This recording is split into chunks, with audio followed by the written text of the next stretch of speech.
Morte, fé e o medo de não ser sepultado aqui. Imagine a Maceió do século XIX, com ruas ainda no barro, o som dos sinos marcando o tempo e a fé ocupando cada canto da cidade.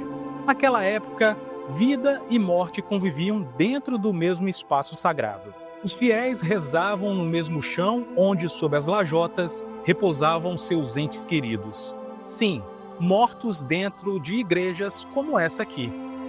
Hoje o Contando Alagoas vai revelar como nasceu e teve fim a tradição dos enterros dentro das igrejas.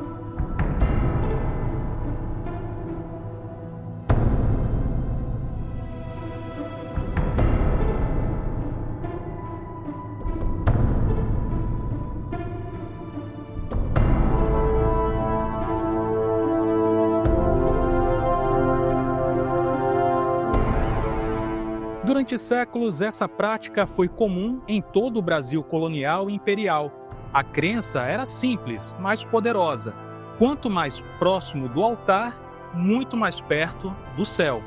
Ser enterrado no piso sagrado significava estar sob a proteção divina, uma forma de garantir a salvação eterna.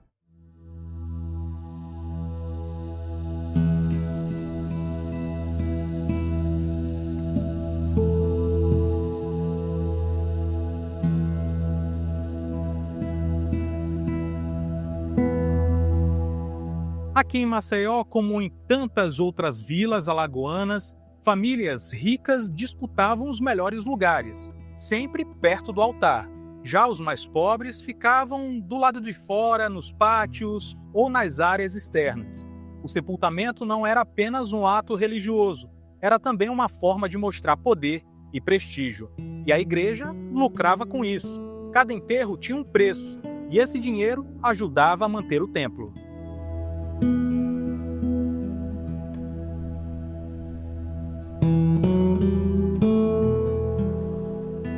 Aqui onde eu estou agora, em frente à Igreja do Rosário dos Homens Pretos, ergueram-se paredes com o suor e a fé dos negros escravizados, que faziam parte da Irmandade do Rosário. Mas, ironicamente, essas mesmas pessoas que ajudaram a construir o templo não tinham o direito de repousar nele, exceto se tivesse como pagar.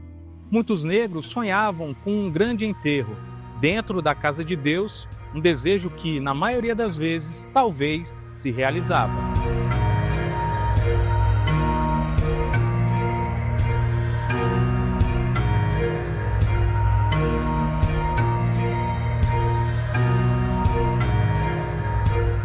Para ser enterrado dentro de uma igreja era preciso pagar. Alguns escravizados de ganho que trabalhavam por conta própria, eles juntavam cada centavo para isso. Outros conseguiam a ajuda das irmandades religiosas. E havia ainda o caso de que os próprios senhores custeavam o enterro, mas apenas quando lhes convinha. Existia também uma realidade cruel. Quando não havia recursos financeiros, escravizados podiam ser usados como moeda de troca, vendidos ou entregues para custear o sepultamento de seus senhores. Assim, seres humanos eram transformados em pagamento pelos ritos fúnebres de terceiros.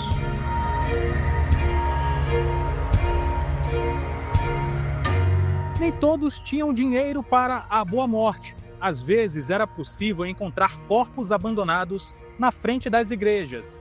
Muitos acreditavam que, ao deixá-los aqui, Deus os receberia com misericórdia. Mas, por trás dessa fé, estava a dura realidade: a pobreza até depois da morte.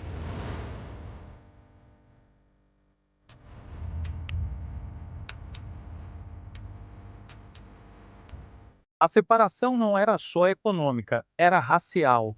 Mesmo os negros cristãos, quando conseguiam pagar por um sepultamento, não eram enterrados no mesmo espaço dos brancos. Havia uma verdadeira geografia social, dentro e ao redor das igrejas. Os ricos descansavam próximos aos altares, os pobres nos pátios e os escravizados, se pudessem pagar, ao redor da igreja. Caso contrário, seriam enterrados em terrenos sem marca ou em cemitérios de indigentes. E por que as pessoas tinham tanto medo de não terem um lugar para serem enterradas? Como disse o historiador João José Reis, abre aspas, uma das formas mais temidas da morte era a morte sem sepultura certa, e o morto sem sepultura era o dos mais temidos mortos, pois morrer sem enterro significava virar alma penada. Fecha aspas.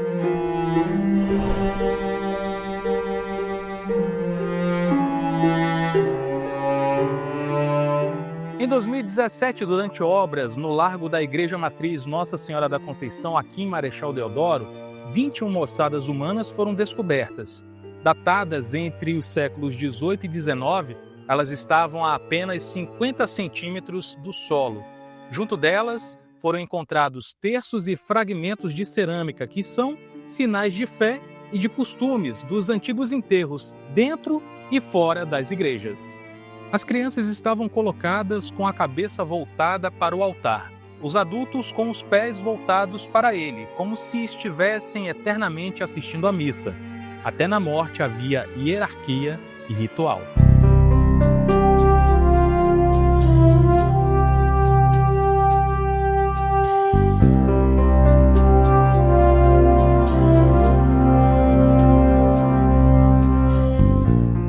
Além do crescimento das cidades, o século XIX foi marcado por epidemias de febre amarela, cólera e varíolas, doenças associadas, segundo a teoria da época, aos miasmas, que são vapores pútridos gerados pela decomposição de corpos e pela falta de higiene. Por isso, os médicos começaram a soar o alerta e questionar os riscos de sepultamentos nas igrejas. As igrejas, com os seus corpos em decomposição, tornavam-se foco de contaminação. O ar cadavérico, como descrevia os médicos, era acusado de disseminar doenças, sobretudo entre os fiéis que frequentavam as missas e aos padres que oficiavam as cerimônias. A nova mentalidade científica, influenciada pelo higienismo europeu, começou a se impor sobre a antiga tradição católica.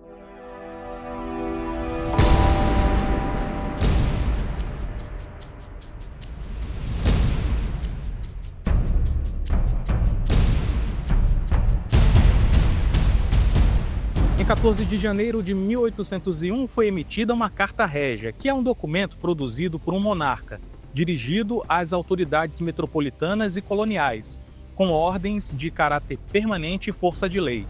Essa Carta Régia determinava a proibição dos enterros nas igrejas e a construção de cemitérios fora dos templos. No entanto, essa carta não foi obedecida e a prática dos enterros internos continuou por décadas. Somente quando foi publicado o Código de Posturas Municipais aqui de Maceió, marco fundamental da reforma sanitária na província, o primeiro artigo do Código proibia sepultamentos dentro das igrejas e determinava que os mortos fossem enterrados em cemitérios localizados fora ali do perímetro urbano. A igreja reagiu com resistência, alegando ofensa à fé e violação de rituais sagrados.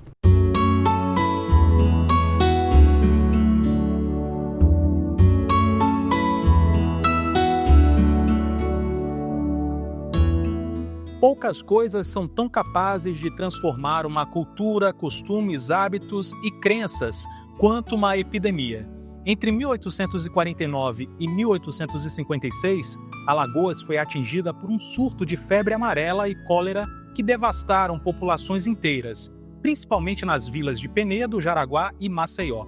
Essas tragédias impulsionaram o fortalecimento da Comissão de Salubridade Pública, formada por médicos como Tomás do Bonfim Espíndola, João Dias Cabral e Policarpo José de Souza, que passaram a fiscalizar ruas, aterrar alagados e regular a destinação dos mortos. E aqui vai uma curiosidade: um dos médicos que fazia esse tipo de fiscalização foi enterrado bem aqui na Catedral Metropolitana, o Dr. Tomás de Bonfim Espíndola.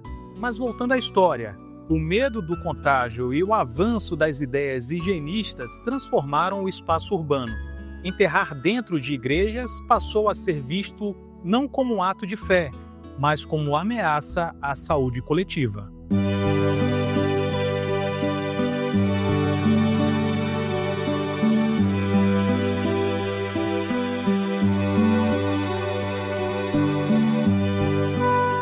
Muitos fiéis resistiram, afinal, enterrar longe da igreja parecia abandonar o ente querido.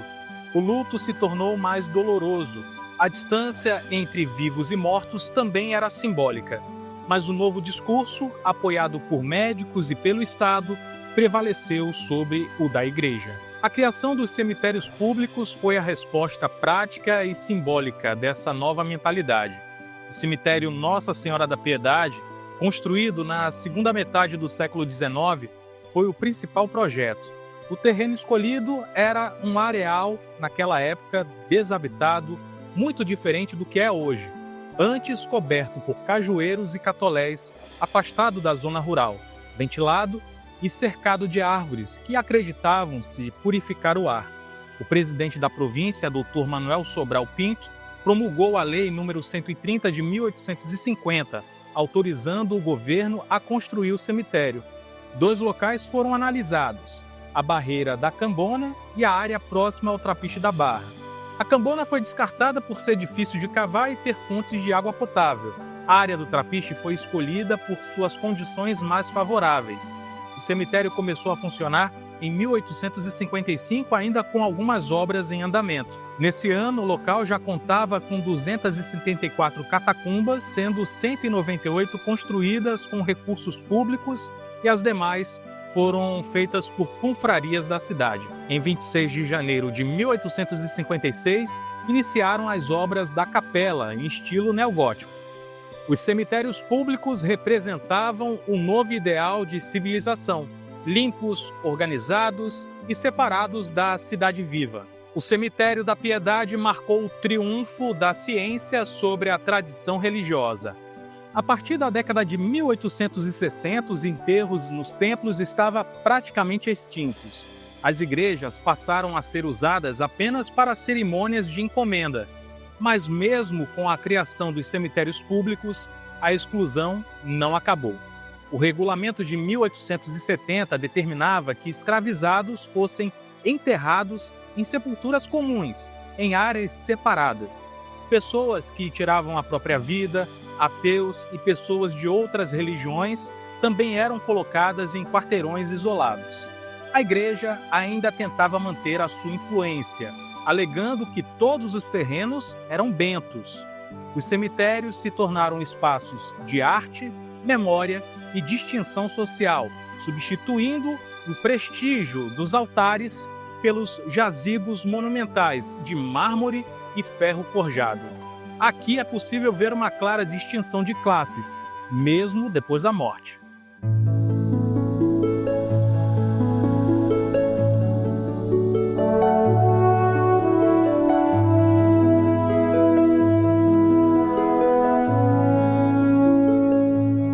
O fim dos enterros nas igrejas não foi apenas uma mudança sanitária, foi uma revolução cultural. A fé e a tradição cederam espaço à ciência e à razão moderna. As epidemias, o avanço médico e o poder do Estado transformaram o modo de lidar com a morte e com a própria cidade. Em Maceió, o cemitério Nossa Senhora da Piedade não é apenas um local de descanso, virou símbolo de uma nova era, a era em que os vivos e os mortos passaram, finalmente, a viver em mundos separados.